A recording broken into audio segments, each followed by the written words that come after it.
Hello, everyone. Welcome to Digital Fridays. So today our topic is From Cardi B to Stranger Things, Using Pop Culture in a Writing Classroom. My name is Sichitu. I'm a graduate fellow at the Futures Initiative and a HASTAC Scholar. Now I'm going to say a couple of words about Noah, and then we can get into our topic. Noah Wilson is a PhD candidate in the Composition and Cultural Rhetoric program at Syracuse University. His research examines the intersections between rhetoric, technology, and surveillance. We're very excited that you're joining us, especially under this uncertain time. Also, those who will be watching this webinar at a later date, feel free to engage with us on HASTAC website. We'll be posting the recording in a few days, so it'll be accessible on YouTube. I just also want to remind you that you can also type in any kind of questions or comments that you have, and at the end of the presentation, we will take all of your questions and answer. Now I'll hand it over to Noah. Hey, thanks for the introduction, and thank you all for being here, especially during these times. So I'm going to share my presentation real quick here. Okay. There we go. Okay, so as I said before, my name is Noah Wilson. I'm a fourth-year student at Syracuse, and while my research looks a lot at like digital rhetoric and the ways information circulates online, I really look at social media platforms. What I noticed in my writing classrooms was that students are really interested in bringing outside contexts in. And so some of these ideas I have developed working with other grads in my program and having conversations with them, but also working with my students. And as I've tried new ideas, they've given me feedback and brought in other stuff. So trying to really make this like a collaborative effort. The other thing is I have a handout that I created that I'll share later on, which has all of the links I'm going to share here. So I'm going to reference specific tweets. I'm going to reference like popular articles and some other stuff, and I will share all those with you. I also have a series of blog posts I wrote on HASTAC that kind of unpacks some of these lessons a little more in depth to show you where like the research to practice kind of comes more in. But this presentation, I'm kind of focusing on just 4 lessons, maybe a 5th one depending on time, and kind of where I developed them, how I've used them to give you a sense of how you might use it in the classroom. So to start out, just having kind of an agenda, we're going to define popular culture a little bit, and then I'm going to work through 4 principles I've found in kind of bringing these into the classroom. And so I'll use these principles to kind of guide each activity. So the first thing I guess I'll ask, and I'll try to open this to other people if they want to, like, how do you define popular culture? When I ask students this question, a lot of times they're like, culture that's popular. So I was wondering, just in like the audience, how are you defining popular culture? What do you think of when you think of popular culture? Let's see if we can get a couple of those. Let's see.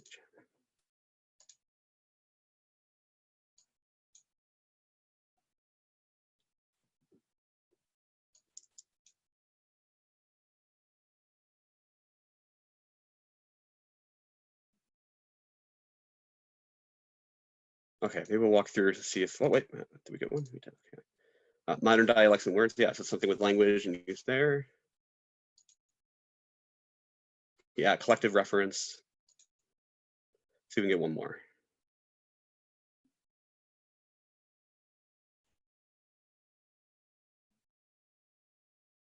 Celebrities, yeah, definitely. And hence the title of this presentation with Cardi B as one. Okay, so in order to kind of have some common ground with how to define popular culture, so I just looked up my Wikipedia, which is what most of my students went to look for when I asked them to kind of look for a definition of it.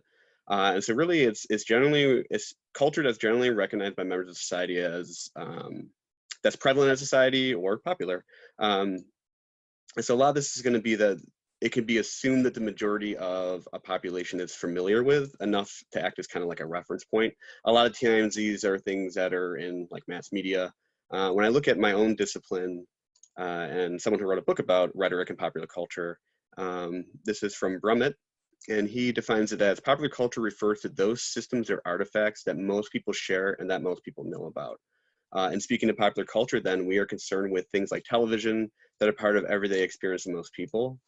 When I think of popular culture, I also include films, I think of TV shows, of course, but I also think of music a lot. And my students are usually pretty receptive to the idea of bringing the music they listen to in the classroom and trying to look at that.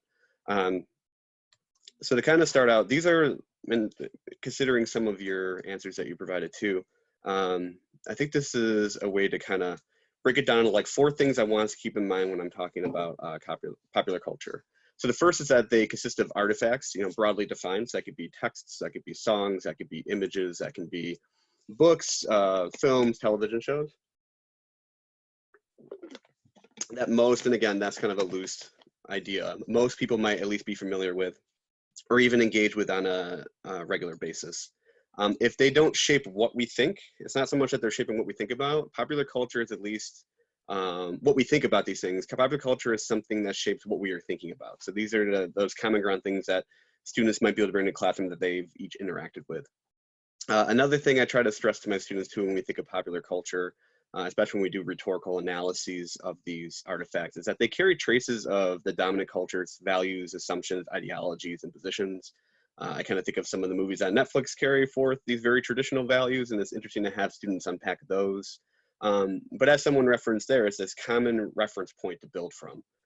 So rather than like starting with like a really heavy academic text and hoping that students together kind of discuss it and figure it out, I try to have them interact with this common point being popular culture to kind of unpack some ideas from class. So those are the 4 things I see as valuable about bringing popular culture in a classroom, and it makes for an easier way to kind of segue into conversations with students. So the first principle I have to kind of think about is popular culture consists of circulation.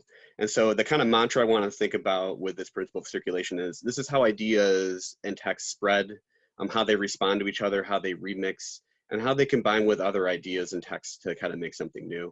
So that might be, if anyone's a fan of the show Rick and Morty, those are all those references they had to like sci-fi films. Like this is like spreading ideas and remixing and combining and telling different stories or having a lot of references to previous stuff. I think the 80s has been referenced quite a bit recently. I'm seeing a lot of references to like The Breakfast Club and such in some shows. So with that, there's a scholar in my field who's kind of foundational to rhetorical studies of circulation.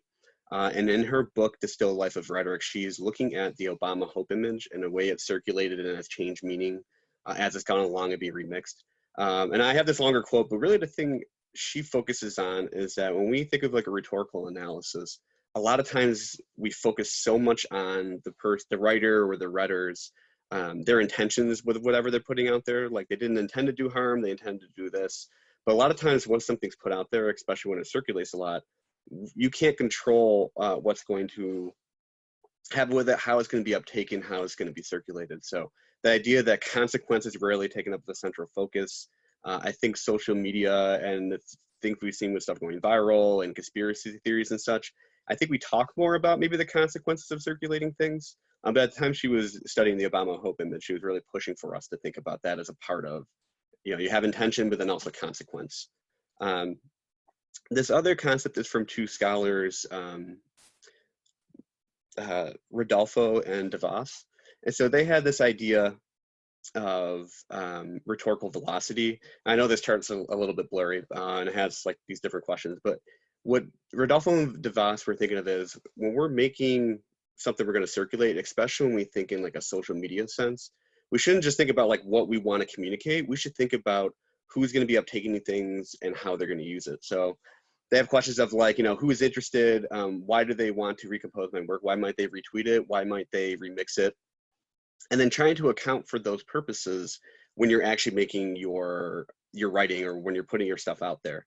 What I have students focus on is this sidebar right here. We think about the future possibilities of the work that we put out there. So a lot of times when something gets circulated, when someone shares or retweets something, they might have their own spin on it. And that might be the little contextual things like, I agree, or they just share it. And sometimes when we recirculate something, like we reshare it or relink to it, there's like a positive appropriation. So like it's uptaking it in a way that it's meant to be taken, or is kind of putting like a positive spin on it. Neutral, where it's just kind of putting it where it is. And I think that the neutral appropriation kind of happens less so often on social media. But then there's a negative one. It's where like maybe you intended it to be taken one way, but it's being circulated and twisted in a way to be used to make like a counter argument. And I see this a lot on Twitter. And so when I was originally thinking of the lesson that kind of corresponds with this, I was thinking of Cardi B. And this is in January of 2019. She wrote a tweet and she just simply asked, "Why am I trending?" And so I usually have my students kind of think about that, because at the time it had just happened and they were talking about Cardi B kind of being circulated by politicians. So I actually had us look at that. And so I'm going to kind of tell a little bit of story of how this tweet happened. This is actually the narrative that I would give my students to have them kind of understand that, like, the way Twitter works a little bit with this trending. So it started with an Instagram post on January 16th, 2019. And that's what she retweeted, and that ended up being circulated and ended up trending. But about a year earlier in 2018, to add a little more context to this, Bernie Sanders had retweeted her the year before, where she had another post talking about FDR and Social Security, and she was kind of censoring the president. And so Bernie Sanders did a tweet and he gave it a positive spin. And he's like, "Hey, Cardi B's right. If we're really going to make America great, we need to strengthen Social Security." And so that's the context you need to know, because then what happened is, going back to her 2019 tweet, you had a bunch of politicians jokingly debating whether or not they were going to retweet Cardi B for some like political points, some popular points with people. And so this is a thread that they had, and they're kind of implicitly referencing what Bernie had done the year before. So some politicians started referencing and discussing her post on Twitter, and that built up more swell with people who kind of follow politics, or, you know, bots and trolls and such during elections. And then we kind of get where Cardi B starts getting some attention she didn't expect. One of them is Tomi Lahren. So Cardi B kind of has a very Cardi B response to these things. But what was even more interesting is you have other politicians, again, so you have someone here giving like a negative appropriation, kind of making fun of Democrats who are retweeting her. But then you have someone who actually tries to engage in a conversation, again, using Cardi B to do so, and explaining, you know, colorful language and I live, but the message is loud and clear, and the sentiment is shared by many Americans. You know, Cardi B is mad, and she continued instability and stupidity of the White House. And again, she's using Cardi B, giving it a positive spin with her post, but then using that as a way to add this other critique of the administration. So when Cardi B tweeted, why am I trending? This same politician actually gave her an answer. And she said, "You're trending because you said exactly what many of us wish we could say, but most of us can't say it the same way for different reasons. Instead, we found any excuse to tweet vicariously through you. Also, a lot of Americans want to give you the State of the Union, that's all." And while this might feel like an acceptable answer, it kind of lines up with a certain narrative. This is a simple answer, but the real reason has to do with how Cardi B fits into the media ecology. She is a popular figure, and extremely popular figure on Instagram and Twitter. And so all these politicians kind of plugging into that. The way Twitter works with trending, it doesn't care, you know, it can't read a message the same way a human can. It's not going to assess like, oh, Cardi B is saying something that people care about or are going to spur conversation. What it cares about is Cardi B's post is being circulated by these other people that are causing other people to circulate it. So it doesn't know what the content of her message is. It just knows that if we promote Cardi B, we will get more people interacting, because at the end of the day, that's what Twitter wants to do, is to spur interaction no matter what it is. So while this post from Anna kind of aligns with that sentiment of the trending seems to line up, something I try to communicate to students is that when it comes to circulation on social media platforms, it's really about whether or not this is going to spur activity, whether that's a positive or negative thing. As long as people are interacting, that's what Twitter is looking for. So that metric for relevance is a little bit different. So that's usually a primer I give students. And then the actual lesson I have them do, there's a couple ways to do this. So I try to find 3 to 5 news articles from different news sources concerning the same topic. And I try to make sure I mix in news sources that are varying in journalistic quality. In the past, I've done some news articles that talked about the G20 summit, and a lot of my students didn't know what that was.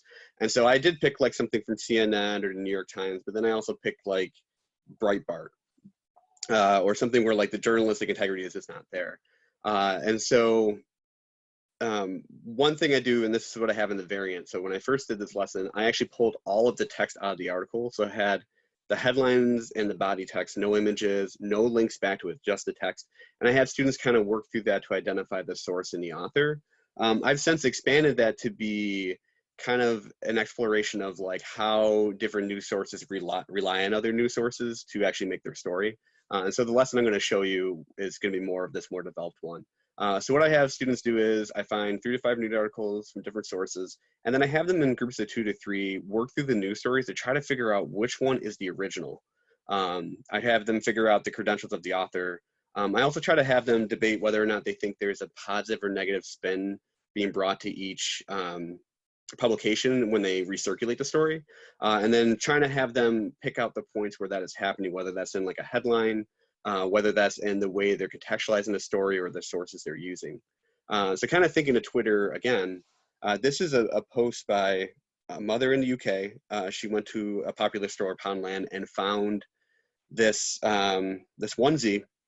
I just said, lock up your daughter. She just meant to share that with her friends. She wasn't really trying to make a political statement necessarily. She's just taking a jab at Poundland. And it says, the tweet says, it's never too early to start training boys to be sex pests. If you search this story, and this is from Google, these are like the top stories that come up. There's one from The Independent, there's a Yahoo News, Unilad, JoyScribe, Daily Mail. All of these stories, though, were generated when I traced them back. They were all generated from an original tabloid source that happened to interview her. But what I found interesting when I looked at each of these sources is they use quotes from this original story, but it's not clear. They don't really give credit to like where things came from. Another thing is like they don't give credit where it came from. Sometimes they misquote. Sometimes they're mashing it together with other quotes from other things. So it's just a hodgepodge of quickly trying to get clickbait out there.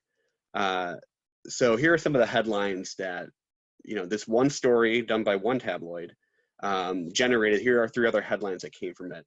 And what I have my students notice is that when this one, I believe, is from the Daily Mail, lecturer claims, like this source had actually looked up her occupation, even though she had not given that in the original tweet. So it became more about identifying her as a lecturer and kind of aligning her with, you know, critiquing culture, which is not what she intended her Twitter to have. But then you have another one where, you know, its mother says, Poundland, lock up your daughter's baby girl, encourages boys to be sex pests. So they, if you kind of read the story, again, they're not pulling just quotes from her. They're pulling, the second one in particular, they're pulling quotes from other people they asked about the story. So it seems like they were on the street and just said, hey, this mother tweeted, this lecturer tweeted about Poundland. What do you think of that? And then they included quotes in there as if they had interviewed all these people at the same time. And so what I have students do is try to trace back where they think the story came from and the evidence they had for that. We also have a discussion about what this original tweet's intention was, like who was her original audience that she was considering, and then given that it got this much attention, what were some likely outcomes we think happened to her? And a lot of students immediately understand that when it comes to something like this that circulates, a lot of times the implications are to be doxxed or harassed online, and that's certainly what happened to her. So that's one way to look at it. And again, the original source ended up being a tabloid. The Independent was actually recirculating a story. A lot of these stories thought that Daily Mail was the original one because it has such a wide circulation. But really the Daily Mail was just taking from another source too. And again, you could do that with any news story. I mean, a lot of times these very clickbaity type things are based on one source, but then someone's job is to like sit there and just recirculate stuff they find trending on Twitter or that they find circulating online. And so that's why I also have them look at the authors of the post. And a lot of times they'll see like, oh, this journalist, their job is actually just to retweet stuff like this.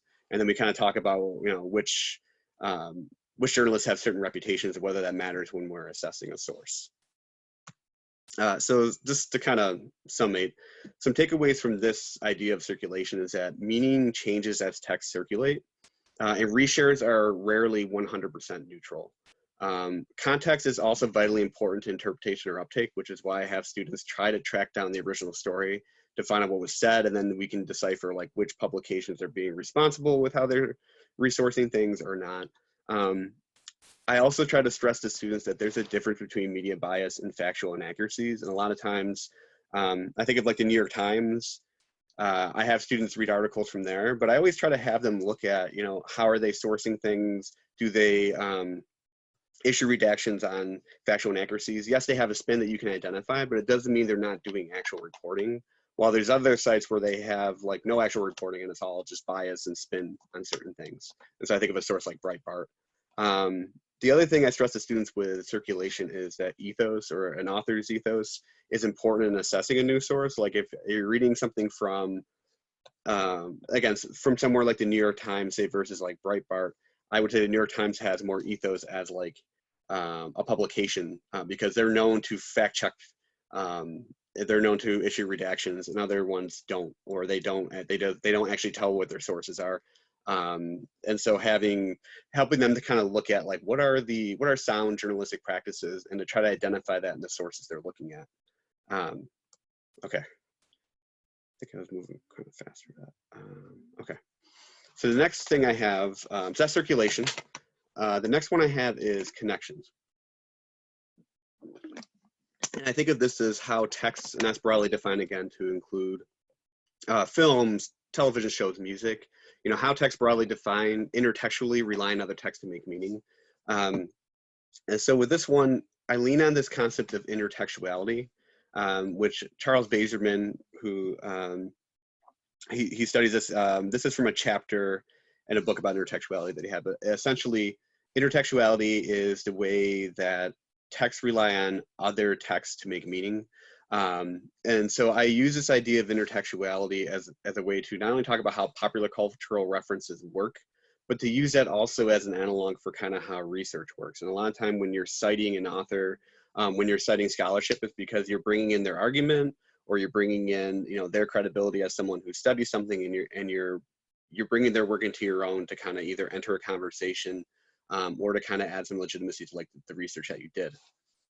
So I have students kind of think about that, but in the popular culture analog I have for that, though, is I think about music. So I'm going to open this up to a question. I think I've talked a little bit too much. Okay, so my question is, does anyone know what the link between these two artists is? Yeah, so we have Lil Nas X and 9 Inch Nails. Does anyone know what the connection between those two are? So the connection between these two is actually the song Old Town Road. So 9 Inch Nails is like an industrial, they're from like the 90s, they're like an industrial rock group. They have since moved on to do work on different film scores and such, but they did something back in 2008 where they released a bunch of samples, and they did that with Creative Commons to just allow people to use it with whatever purpose they wanted to. And actually Lil Nas X's, his main beat throughout his song is actually taken from one of 9 Inch Nails songs. So this actually, you know, Lil Nas X got a country music award, and so did Trent Reznor from 9 Inch Nails. He actually went to the CMAs and got an award because technically he was the producer of the song. And so what I'm going to show you is an exercise I do to help students kind of unpack these connections in music that might not actually be seen. And I use it as kind of an analog for how like research works as well. But to start a little bit, I got this idea from a class I took at Syracuse University. I took a hip hop feminism class with Gwen Pugh. And one of the articles I read in that was from Karimi, How I Found My Inner DJ. And I have the citations at the end of the presentation if you wanted those. But there's this idea of sampled consciousness. And that's the idea, thinking of like a DJ, like they pull in tracks from previous artists that they consider to be their influences. And they actually pull those tracks in. So when they're remixing a beat or when they're sampling another song, they're doing that for more than just because the beat sounds good. A lot of times DJs are doing it to show kind of a genealogy of the songs they're drawing on. So artists that influenced them. I think one album in particular I really like is Kendrick Lamar's To Pimp a Butterfly. And he has a lot of references to like funk and jazz that influenced him in his songs. And he's actually pulling samples from those strategically from like James Brown or like Michael Jackson to make his music. So this sampled consciousness idea, I use that one to kind of help them think about hip hop music in a different way. But then I also have them think about when you're researching and citing things, it is a similar practice. I mean, while how you cite your sources in like a paper varies from how like a rapper would cite his influences or sources from a song, the idea is still the same of like owning where your influences are coming from and continuing threads that your influences have started and that you want to continue. So I'm going to show you a website that I use to do this. Yeah, sample. So one website I use to do this is, oh, that's one, okay, is Who Sampled. So this is a cool site where and it's not just for rap music, it's pretty much for any song they have. And it's basically a giant database with all of the sampled information from various songs. And so I'm just going to type in, I'll just type in, I don't know, let's see, we'll go with Jay-Z. And so you can look it up by artist, and they'll show you, like, he has a lot of people who have sampled him. And so you could do this by artist and see different samples they've taken, or if you know a specific song. So I'm going to look up Queen Latifah's Unity.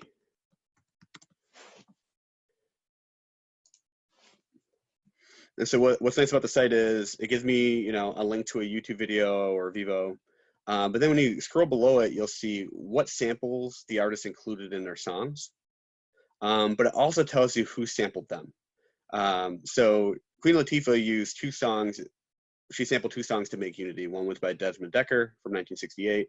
The other one is by the Crusaders in 1972. If I wanted to see people who've cited Queen Latifah's song, there's 12 of those. And I'll also tell you, like, other people who have either covered or remixed.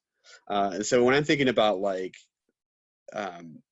sampling is kind of like a citational practice, I have students focus more on which samples the song contains.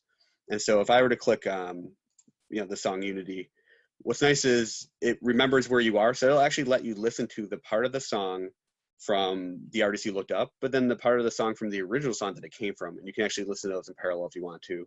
And this is kind of how I think they make money for the site, is by referring back to Amazon or eBay.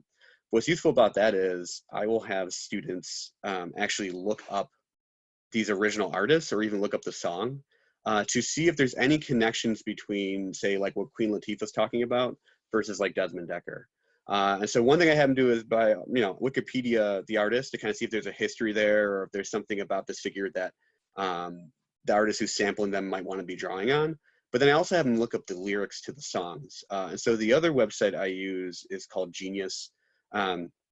What's nice about this is it's kind of like a crowdsourced lyrical explanation. So like if I were to type in Unity by Queen Latifah, so these are all like just regular users who have an account. And if you were to click on that, they have this underneath the obscure Desmond reggae song that could be the source of this hook. So there's a little bit where like there are users commenting on these things and drawing connections and linking to things. What's interesting about Genius is they do have a deal with, if you are the actual artist of a song, you can annotate your songs and they'll highlight it in green, and then they'll actually have what the artist wanted to say about that lyric. And so I have students use, Who Sampled to kind of find some of these intertextual connections within like the music itself, but then look up the lyrics to see if they can find any lyrical ones either. So those are two sites I use for that. And so what gave me the idea for this activity was actually an article by Treva Lindsay called Let Me Blow Your Minds, and she's looking at Black girl standpoint theory as a way to center the experience of marginalized people in the classroom. And she argues for this idea of looking at, a sonic narrative as functioning different than a lyrical narrative. And so what that means, kind of in a nutshell, is you have a lyrical narrative, which is the lyrics itself. And that's like, it's pretty explicit to find out what those mean. But she says that there's another part of a song that's worth attending to, which is the sonic narrative. And that is like the samples that different artists are bringing. And so she makes this argument that even if the lyrical narrative of a song, like a hip hop song, is misogynistic and sexist, it doesn't mean the song doesn't have merit. It's worth critiquing those lyrics, but there's like a sonic narrative that is going on that's tied to a larger genealogy of like ideas and beats and such.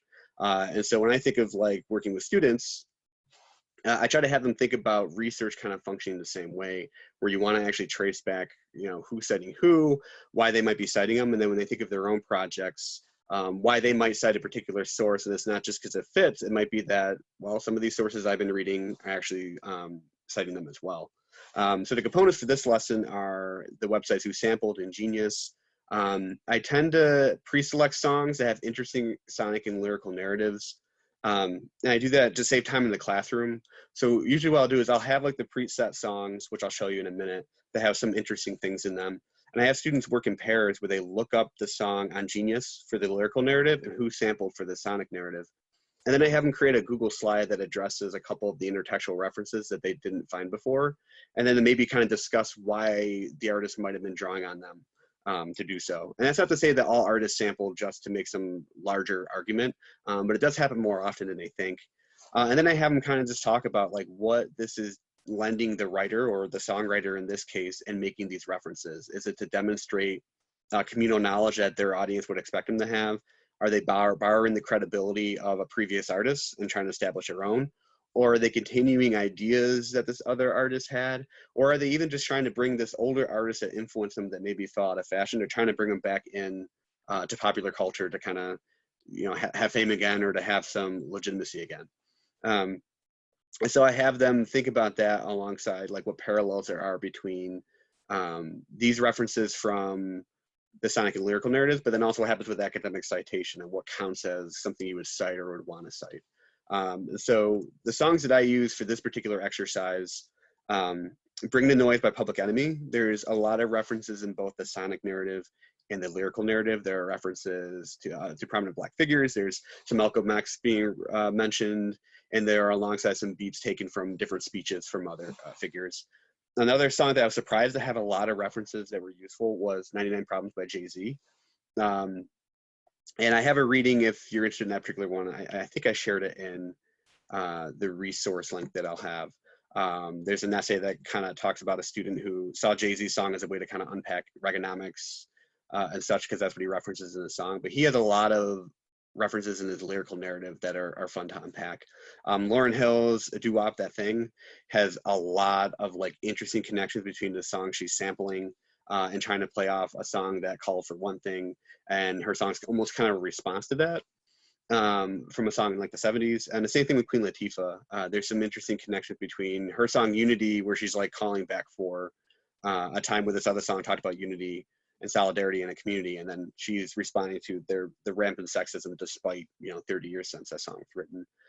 MIA, her song Paper Planes had a lot of interesting connections there too, and especially when you research more some of the responses to her work, students find a lot of interesting discussions about like transnational feminism and such. And then there's Straight Outta Compton with the NWA.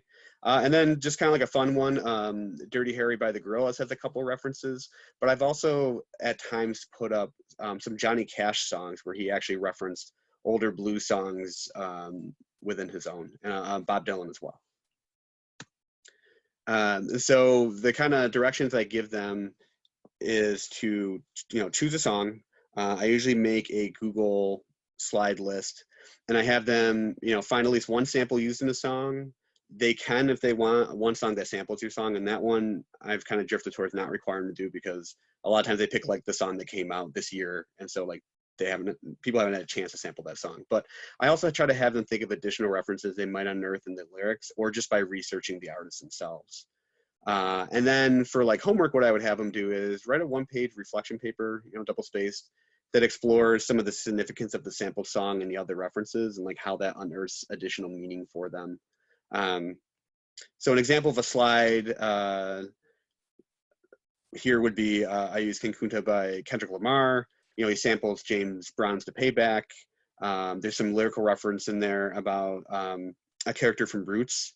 And then the student would then kind of write a short paragraph explaining how these things are connected. When I give them a lot of latitude to kind of mess around with pictures and images, not all of them are using album artwork. Some students, I've had students who've drawn their own artwork for their slide, and that was kind of cool. So I give them a lot of freedom to design the slide how they want to, but we all work on the same Google Slides. So when we're done, we have a class playlist of whatever songs they selected. So I might have them do the pre-assigned ones in class, but then for homework be like, all right, choose any song you want to as long as it has these references, but just make sure you add a slide, and then we collaboratively kind of make a playlist we can listen to and reflect on for a future homework assignment. So the big takeaways with this are text rely on other text to make meaning, whether that's sampling a song or sampling research. So familiarity with these intertextual connections can actually help us to understand deeper layers of meaning that are buried in things. Sampling music is not fundamentally different from citing sources in academic research. There's a different way that academic research works compared to, say, sampling in a song. But a lot of times artists are sampling for reasons other than just to take a beat to make a new one. There's other intentions there. And then kind of looking at the sampling and citation having different rhetorical effects, mainly what effect it has on a writer's ethos, demonstrating their own knowledge. And so when they think about including sources in their own research papers, why are they selecting the sources that they are rather than just to have a quote that sounds good? Like, is there something about that person's work that's contributing to your own, and trying to think of those questions. All right, the third one is curation. This is a little bit shorter.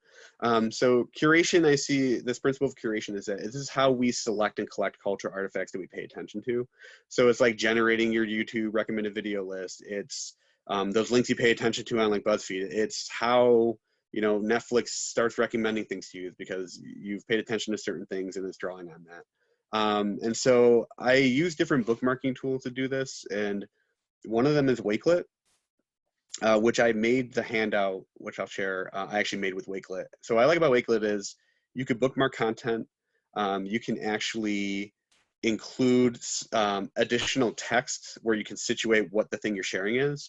What I really like about Wakelet is two things. One, you can actually take a link to a tweet and put it right in there, and it'll actually pull the whole tweet for you, and you'll have it just right there in the link. And so you can actually see, you don't have to worry about like click on the hyperlink, hoping that the tweet's still there. It actually pulls the whole thing. The other thing I like about it is you can make your lists into a PDF. And so what'll happen is you would actually click into that document. It'll actually have all the tweets there, but if you were to click on the images of the tweets, it'll actually go right to them if you wanted to see them live.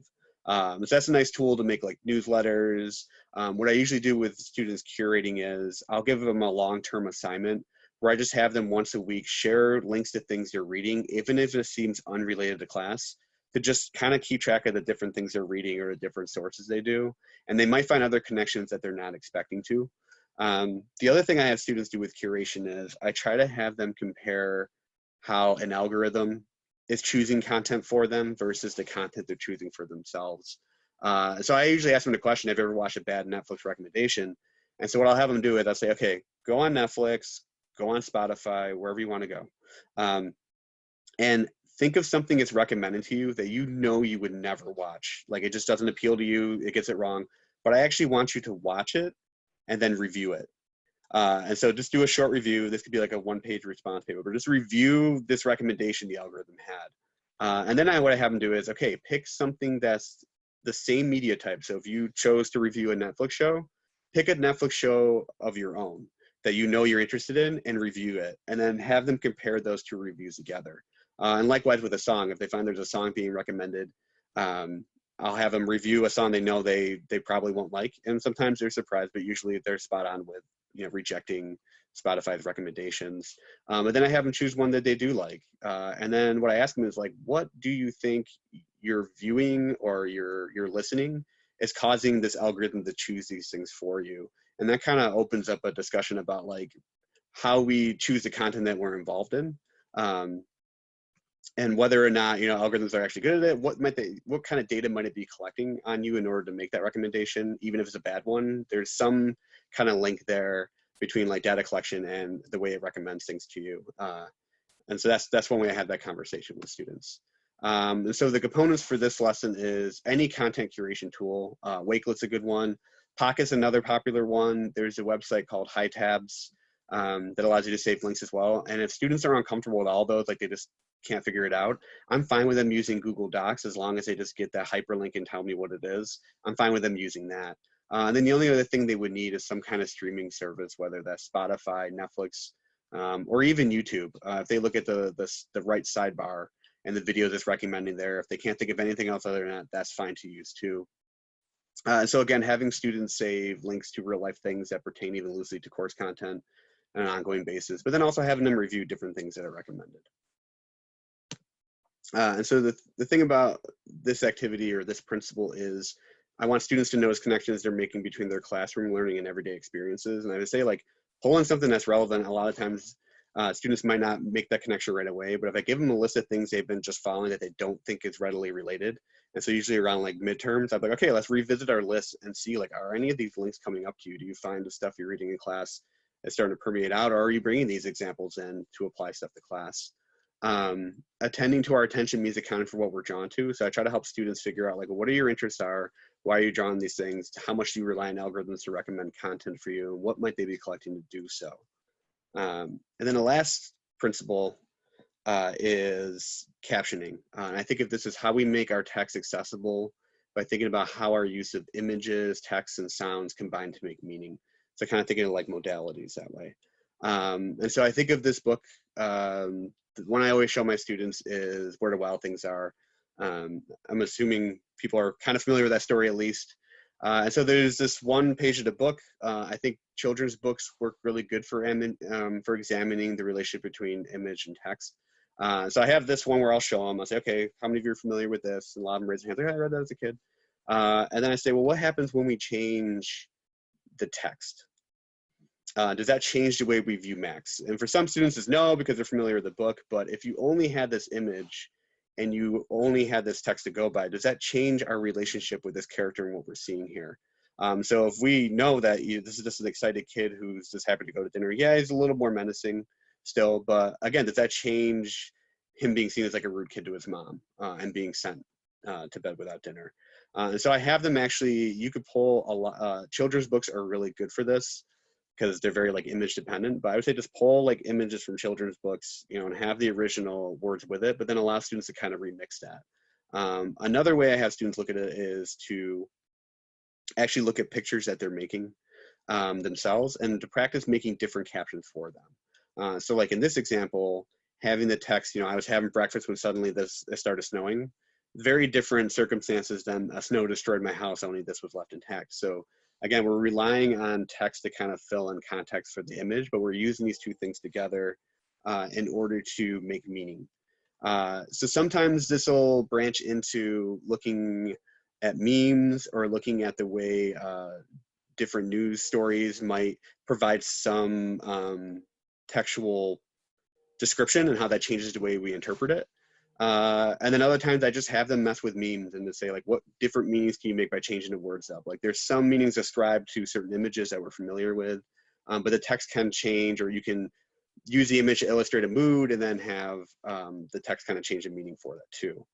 And so I have them mess with image and text, but then I also have them do, all right, well, let's try adding music. So what caption can change how we interpret this image? And there's students have fun with that, but they say, okay, what happens if we add some music to that? What if we add some, like, I don't know, whimsical, like friendly music versus like, you know, Nine Inch Nails industrial music? Like, what does that change for how we uptake the messages from, you know, this video? And so the last thing with that, and this gets into like the other lesson idea, is there is the work of this rhetorical and technical communication scholar. His name is Sean Zdenek. And he does stuff with captioning where he realizes that a lot of times captions aren't the greatest. A lot of times they're an afterthought for movies and television shows. They're full of error. Sometimes they give away plot points too early, like they might reveal a character. And so he's done some work to try to change the way captions work to make them more interesting, not just for deaf and hard of hearing users, but for people who might be hearing and just the caption kind of can carry additional meaning as well.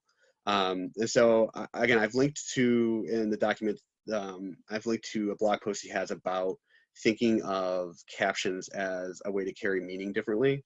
But what I have students do is I will actually ask them, like, how do we caption, you know, videos when there's a lot of sounds going on we don't pay attention to? You know, how do we make sure we prioritize the most meaningful sounds for making meaning?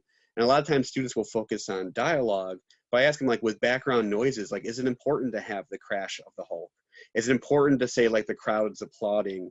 If there's a voiceover with something where they're off screen, like, how do we make sure we caption that differently so they don't think a character's saying it? And so a lot of times it's digging into the meaning that the text carries when you have different captioning. And so for the lesson for this one, what I have students do is VLC Media Player. It's free to use. It works on any device. You can use it on a Mac or a PC or a Linux machine even. And all you need is a VLC media player and a text file, and you can actually create captions. So what I usually do is I'll have students download it for free. I'll give them a template of a text file to make sure that the captions work correctly. And I would recommend just having really short clips, because the caption things takes a really long time, much longer than you would think. You can cover a whole class period having students practice captioning like 4 minutes of footage. So I find that movie trailers work really well, and they're also easier to download. But then have students work in pairs. If you have an odd number, have like one group of 3, but have them actually practice captioning the essential sounds from a trailer, and to kind of have either them work with other groups, or have them have everyone work on the same movie trailer, and then as a class kind of compare to different sounds they found to be important. And so then having discussions about like which sounds ended up being the most essential to meaning making, like which ones really help you capture the essence of the scene or set up things that are happening later. And then some best practices with that is just what the slide is. Like I try to give students just some direction so they're not feeling completely lost. Like I tell them to go through, think about the different sounds that matter to them, like that they think are the most essential, go back through and then add their timestamps, and then making sure they're sharing with other groups. So the takeaway from that is just to look at how image and text and sound work together in making meaning. Again, short clips from Netflix shows would even work with this.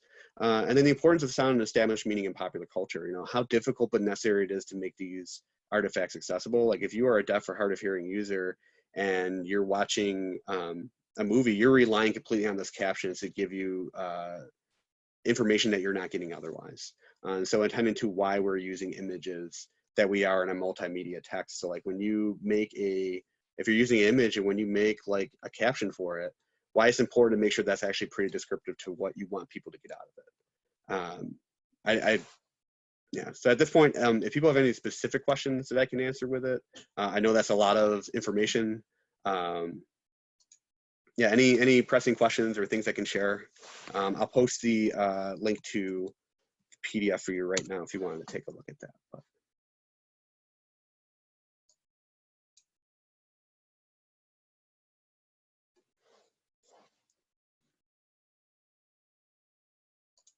Yeah, so what classes do I find these activities work best?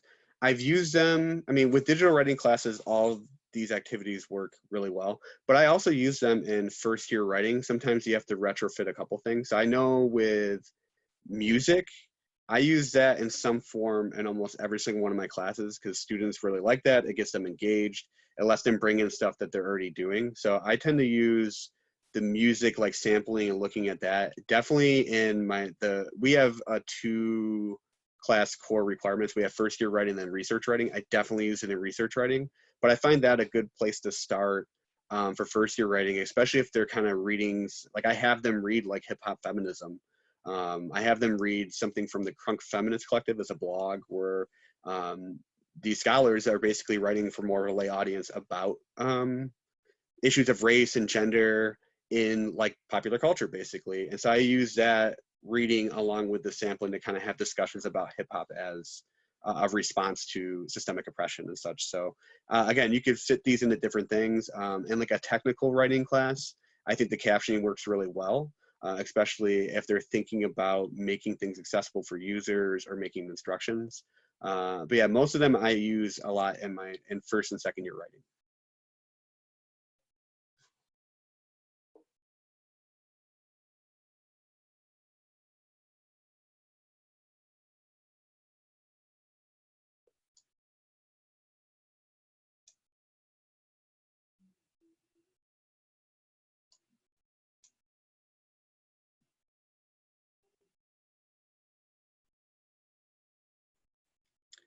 How students respond to the lessons. I think with the captioning one, what's interesting about that, they're really excited to do it. Like they're, oh, this will be awesome. But then by the end of the period, like a lot of them are like, wow, this is really hard. And that's kind of what I want to get them to get out of it. So I say with the captioning one, they find it surprisingly frustrating to accomplish. And so like, again, they're not graded on whether or not they did like amazing captions. The point is to kind of see what labor goes into these things and to think about how sound and meaning play together. I find that they really do like the sampling one, especially when they have the opportunity to pick what songs they're looking at the sample for. I've had some success in getting them to actually write about these connections.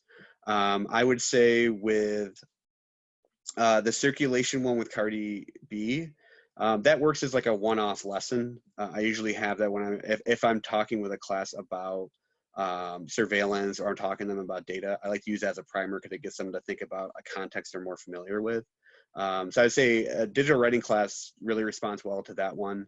And then with the curating one, that's the one I've had the biggest trouble with. I think students, even if I require them to kind of save links, unless we're revisiting it. And so before, I'd have them do is just keep the links and write about them periodically. Now what I do is I actually have them as a class, I ask them to go back through their curations and like pick out 3 things they think stand out to them and then bring it to the class to share. So I've had the hardest time with that one, just because students aren't always the best about keeping up with it, or they're hesitant. They ended up just, the links aren't shared the same way, so they might only have a URL and then they don't remember what it's called or why they have it.